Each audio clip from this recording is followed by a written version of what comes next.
En esta ocasión vamos a hablar sobre la introducción al tema de las anemias.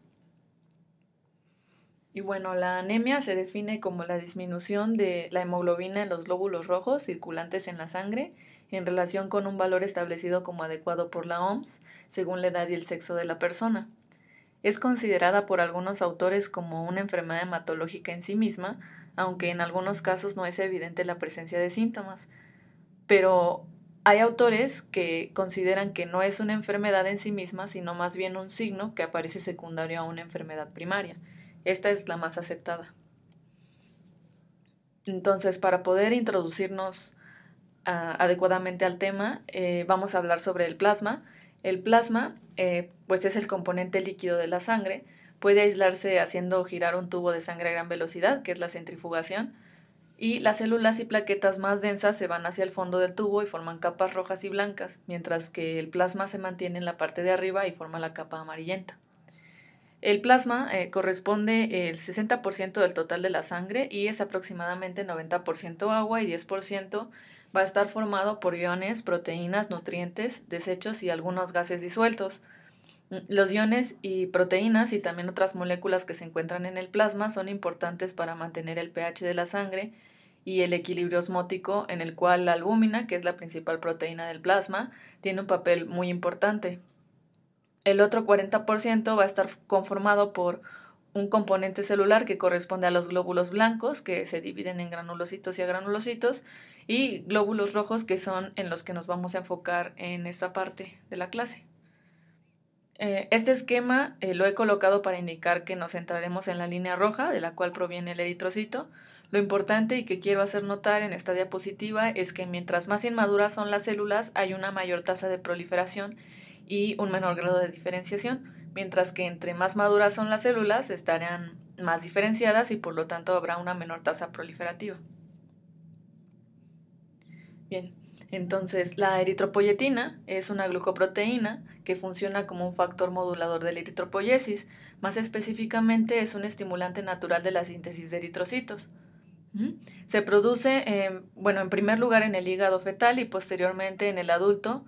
Su producción se lleva a cabo en el riñón, en las células del mesangio, es en el mayor porcentaje de los casos, en el 80%, y las células intersticiales peritubulares también la producen.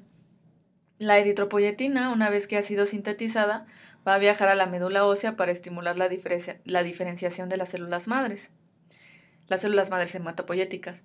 En células progenitoras que darán después origen a los proeritroblastos, que se diferenciarán luego en eritroblastos. Estos eritroblastos, primero vamos a tener el eritroblasto basófilo, luego el policromatófilo y posteriormente el ortocromatófilo. Esto tiene que ver con sus características tintoriales. Primero más azulado y basófilo porque aún queda el núcleo dentro y parte de las organelas como el retículo endoplásmico rugoso. Posteriormente, este contenido se va a ir perdiendo mientras se avance en la diferenciación celular hasta llegar al precursor directo del eritrocito, que es el reticulocito. Y luego al eritrocito, que ya no contiene núcleo y casi la totalidad de su contenido está conformado por hemoglobina, que es la que le da ese color rojizo característico al eritrocito.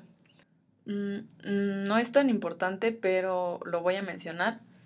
La eritropoyetina, además de actuar sobre la célula madre hematopoyética, también puede actuar directamente sobre el proeritroblasto a través de un factor que se llama HIF2-alfa y lleva a cabo la vía que acabamos de explicar, solamente que se salta la parte de célula madre a diferenciación célula progenitora y de ahí se lleva a cabo la misma vía.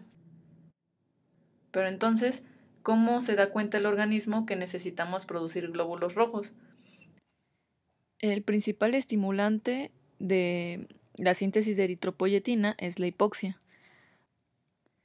A nivel renal se van a censar estas bajas concentraciones de oxígeno, lo que estimulará a las células mesangiales e intersticiales peritubulares en el riñón para la síntesis de eritropoyetina a través de la acción de un factor llamado HIF1.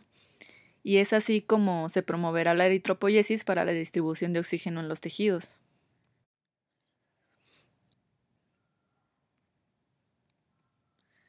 Va a haber algunas sustancias que van a tener una función inhibitoria sobre este factor HIF1, como son algunas citocinas proinflamatorias, la interleucina 1, la interleucina 6, factor de necrosis tumoral alfa, y de este modo la acción de la eritropoyetina no se va a llevar a cabo.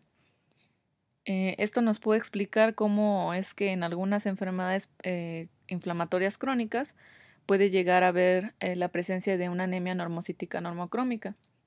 Pero esto de la clasificación de las anemias lo vamos a ir viendo más adelante.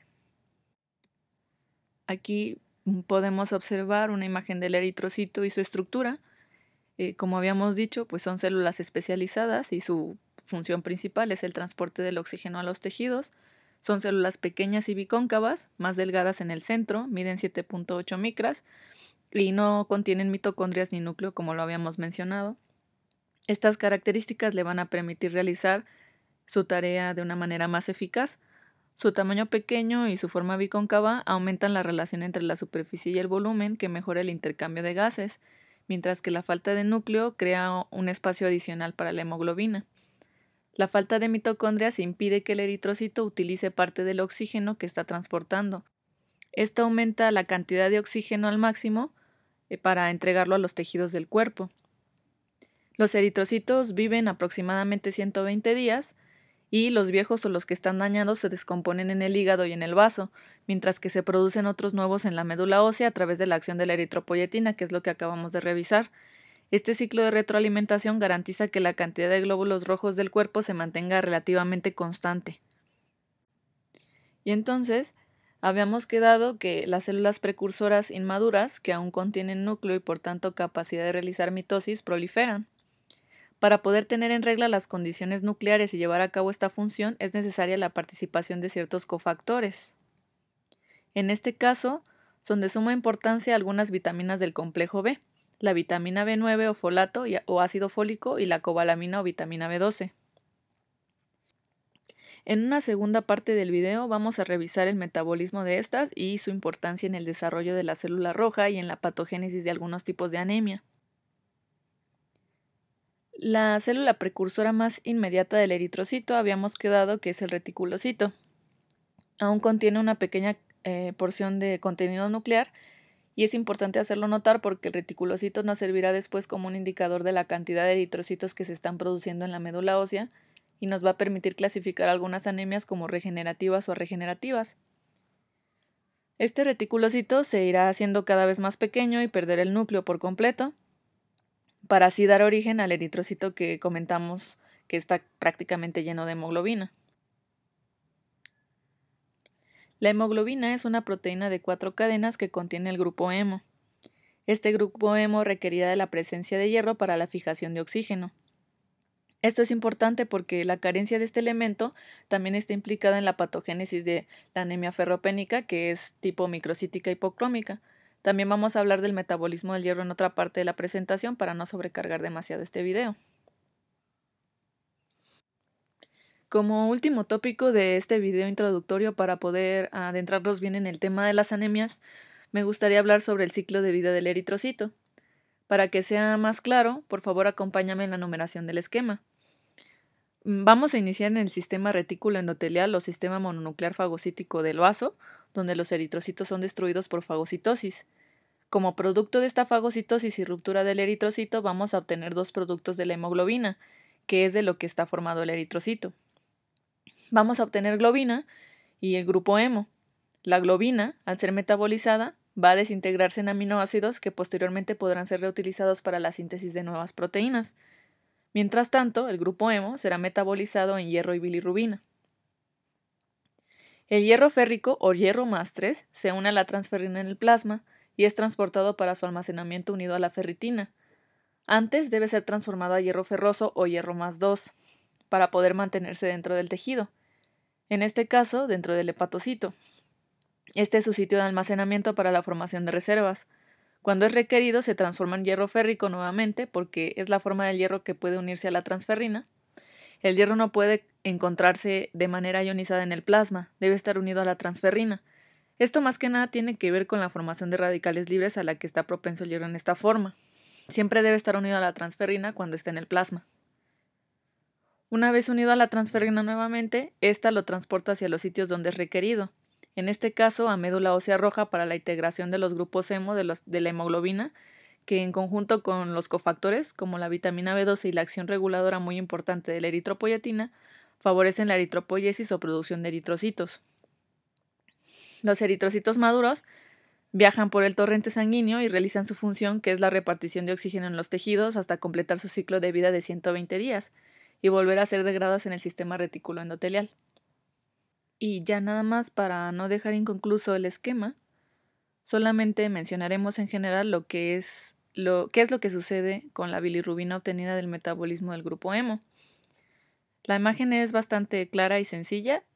Esta se transporta al hígado, pasa al intestino delgado, donde es metabolizada por la biota intestinal a urobilinógeno, que puede seguir el intestino grueso y ser transformada en estercobilina, que le da el color café a las heces, o pasar al riñón y ser transformada en urobilina, que le da el color amarillento a la orina.